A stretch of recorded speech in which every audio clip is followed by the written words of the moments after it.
नमस्कार बंधुरा आबार एकटी नतून पर्वे आपनादेर सबाइके स्वागत जानाई। आज आमी आपनादेर संगे पाका आम दिए मिल्कशेक रेसिपिटा शेयर करब।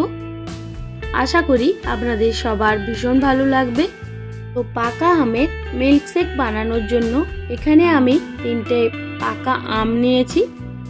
यदिओ एखाने आमार 3टे आमेर प्रयोजन नेই, आमी दुटो आमी इउज करेছিলাম। এবার আমের সাইড থেকে এরকম ভাবে কেটে নিয়ে আমের পাল্প বের করে নিতে হবে। আপনারা চাইলে আমের খোসাও বাদ দিয়ে আমের পাল্প বের করে নিতে পারেন। চেষ্টা করবেন একদম পাকা মিষ্টি আম নেয়ার। পাকা মিষ্টি আম দিয়ে এই রেসিপিটা অসাধারণ লাগে। বাচ্চা থেকে বড় সবাই অনেক বেশি পছন্দ করবে। এইভাবে একটা ছুরি দিয়ে দুটো আমের সম্পূর্ণ পাল্প বের করে নিতে হবে। আপনারা চাইলে আমের পরিমাণটা কমিয়ে কিংবা বাড়িয়ে নেবেন, যেমন বানাতে চান সেই হিসাবে আমের পরিমাণটা নিয়ে নেবেন।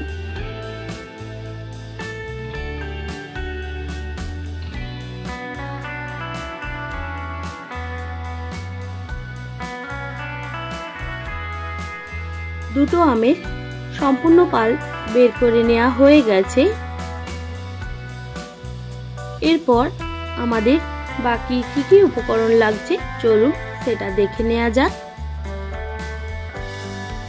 এবার একটা মিক্সিং জার নিয়েছি, তাতে কেটে রাখা পাকা আমগুলো সব দিয়ে দিতে হবে।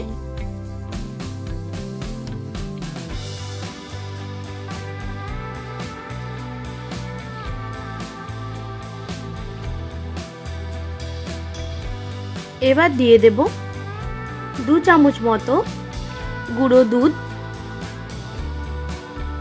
এটাও অবশ্যই দেওয়ার চেষ্টা করবেন। গুঁড়ো দুধ দিয়ে মিল্কশেক বানালে এর টেস্ট আরো বেশি ভালো আসে। আর দিয়ে দিলাম 2 চামচ মতো চিনি। চিনির পরিমাণটা আপনারা কমিয়ে কিংবা বাড়িয়ে দেবেন। আমটা কেমন মিষ্টি সেই বুঝে চিনির পরিমাণটা দিয়ে দেবেন। আর দিয়ে দিলাম বড় গ্লাসের 1 গ্লাস দুধ, 500 গ্রাম মতো। দুধটা ভালোভাবে জাল করে ঘন ঠান্ডা করে নিতে হবে। এবার সব উপকরণগুলো একটা চামচ দিয়ে ভালোভাবে মিক্স করে নেওয়ার পর বেশ কয়েক টুকরো বরফ দিয়ে বেটে নিতে হবে। তৈরি হয়ে গেল আমাদের ঠান্ডা ঠান্ডা ম্যাঙ্গো মিল্কশেক। এবার গরমের যে কোনো সময় এই ঠান্ডা ঠান্ডা মিল্কশেক বানিয়ে পরিবেশন করুন। বাড়ির বাচ্চা থেকে বড় সবাই খুশি হয়ে যাবে। আর এই গরমের সময় ঠান্ডা ঠান্ডা মন প্রাণ জোড়ানো ম্যাঙ্গো মিল্কশেক বানানোর বারবার অনুরোধ আসবে। তো বন্ধুরা, আজকের রেসিপিটি আপনাদের কেমন লাগলো অবশ্যই কমেন্ট করে জানাতে ভুলবেন না।